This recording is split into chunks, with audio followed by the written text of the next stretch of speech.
What up, it's Chris from Laser Lemming, and the Nintendo Switch. It's coming out. It's coming out soon. So you got about 3.5 months. March 2017, the Nintendo Switch hits worldwide, I assume. Now, next month, the Nintendo Switch is going to get a full blowout on January 12th. I believe it's 8 p.m. Pacific time. That's the West Coast, best coast if you don't know. It's going to hit 11 p.m. East Coast, so mark your calendars. This is happening. Now, you've probably seen the Switch reveal trailer, which showed people, holding a console. They have a console that they plug into their TV. They're playing their games, having fun. And then when they're done, they take their console out. It's got a screen on it. It's a handheld. It's a console. It's a handheld. It's peanut butter and jelly. It's the best. Now, a lot of people are excited about this system. But lots is happening. A lot is happening. So like I said, the big reveal, the big blowout, where all the games are revealed, the price, the release date, it's all happening January 12th, assuming it doesn't get leaked like so many other things, like the basic premise of what the Switch is. Assuming those things don't get leaked, all that information is going to be brand new on January 12th, 8 p.m. on the West Coast. So that's happening. But at the same time, we're hearing slowly that more games are being announced for the system. Some exclusive, albeit by indie developers, but they still look impressive. Others are being canceled for the Wii U to be moved to the Switch. Most recently was Yooka-Laylee. You might know this game. It's from Playtonic Games. These are the same guys that made Banjo-Kazooie on the N64. They're pretty much remaking Banjo-Kazooie except with a lizard and a bat instead of a bear and a kazooie. So these guys have been making this game. It was a Kickstarter project. I think it got like $3 million+, and the Wii U was the lead platform, according to them. And I believe that Playtonic was the sole developer of the Wii U version while the PS4 and Xbox One versions were being handled externally. Now they have announced that Yooka-Laylee is not coming to the Wii U at all. Now this is a story we've heard too many times. So many games are funded by Nintendo fans and don't end up hitting Nintendo systems. I'm talking about Kickstarters primarily. So Nintendo fans get all excited. They say, hey, a game for my Wii U, and it looks good, it looks unique, it looks interesting. And now, it's a bittersweet little thing here because, you were promised a game for the Wii U. Your Wii U that is craving games. The Wii U has been a dry desert of games. And now you're getting less. Some games that you might have ponied up money for ahead of time through a Kickstarter are not going to hit your Wii U. Now, if you plan to get the Switch, maybe that's okay for you. Maybe that's okay, because Playtonic announced that, yes, it's canceled for the Wii U, but it's coming to the Switch. And I've read that about a few games. There's another one I just read where it was another platformer.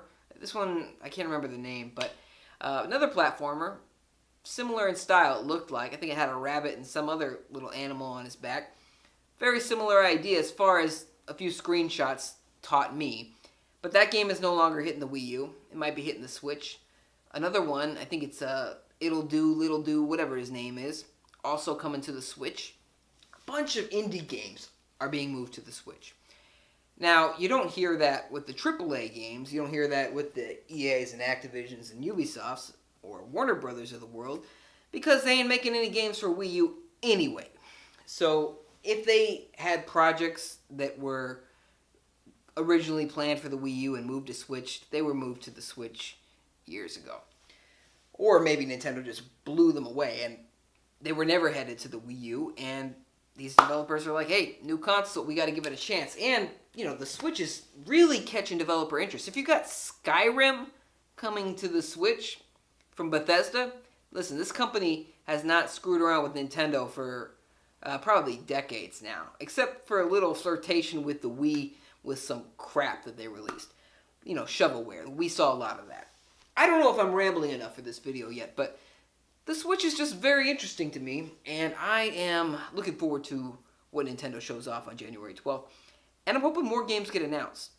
Some people have speculated that although Nintendo has very tight NDAs, non-disclosure agreements, that they make developers sign. So if you're a developer and you sign this NDA, you're pretty much saying, I'm not talking. I'm not going to say a damn word because Nintendo, you will kill me. You will kill my wife and my firstborn, and you will smear the blood over my ashes after you've shown me their dead corpses. So that's what's in the NDA, I assume. And it works for the most part. There are some leaks, but they all come from anonymous sources, and some of them are wrong. So these things work for the most part, like I said. But Nintendo recently said, or Miyamoto specifically, the guy who invented Mario, he recently said that the Switch was the product of younger designers, which is like, it's a choir of angels singing in my ear to read that, because too long, Nintendo has been set in their ways. And to get some fresh blood, really making some decisions like what the Switch is a good thing, I think. That's how you get things like Splatoon. Splatoon, original, cool idea, came from young developers.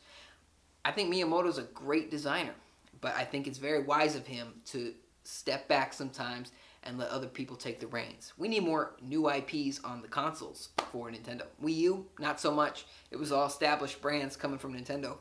3DS saw all the new IPs. Now, Nintendo won't have a choice. If it comes to the Switch handheld, it comes to the Switch console, which means new IPs. Beautiful, beautiful. New intellectual properties, new faces. Nintendo has said on multiple occasions that they tried to slap Mario or another established brand onto any new idea. That sucks. That sucks to me. Because I get the idea. The idea is to maximize sales from recognizability.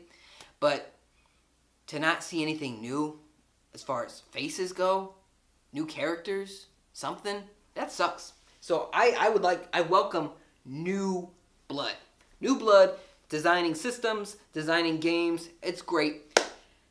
And this has just been one hell of a ramble. So let me know your thoughts on the developing Nintendo Switch. What do you think? Do you think it's going to get third-party support? We know it's getting indie support. Some of it exclusive.